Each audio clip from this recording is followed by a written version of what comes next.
নাগাল্যান্ডের নামে জাল লটারির সাম্রাজ্য। চিচিরার ছাপাখানায় হানা, গ্রেফতার এক।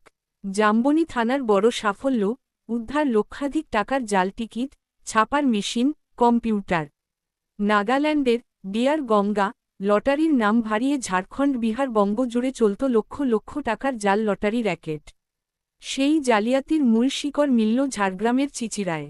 গোপন সূত্রে খবর পেয়ে মঙ্গলবার ভোরে জাম্বনি থানার আই.সি. অভিজিৎ বসু মল্লিকের নেতৃত্বে পুলিশ চিচিরা বাজারে টানা অভিযানে ধরে ফেলে অভিযুক্ত শেখ সাদেকুল হক আনসারিকে।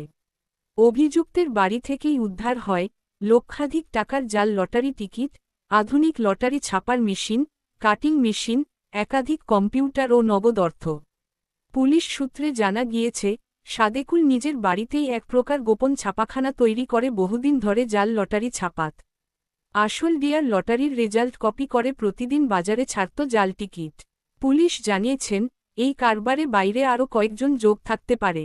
জাম্বনি থানার পুলিশ দীর্ঘদিন ধরেই জাল লটারি চক্রটিকে চিহ্নিত করতে গোপনে নজরদারি চালাচ্ছিল।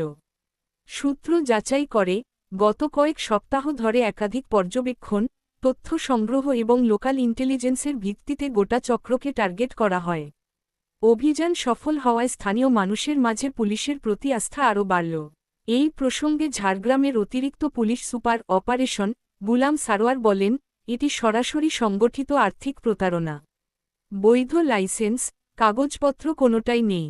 জাল লটারি ছাপানো, বিক্রি করা উভয়ই গম্ভীর দণ্ডনীয় অপরাধ। আমরা অভিযুক্তকে গ্রেফতার করেছি এবং এই র্যাকেটের পেছনে থাকা প্রত্যেককে আইনের আওতায় আনব। তদন্ত আরও বিস্তৃত হচ্ছে। অভিযুক্তকে মঙ্গলবার ঝাড়গ্রাম আদালতে পেশ করা হয়।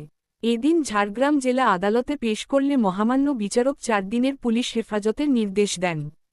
পুলিশ মনে করছে, এই গ্রেফতারি বৃহৎ জাল লটারি নেটওয়ার্ক ভাঙার প্রথম ধাপ। জাম্বনি থানার পুলিশের এই সাফল্যে খুশি স্থানীয় মানুষজন।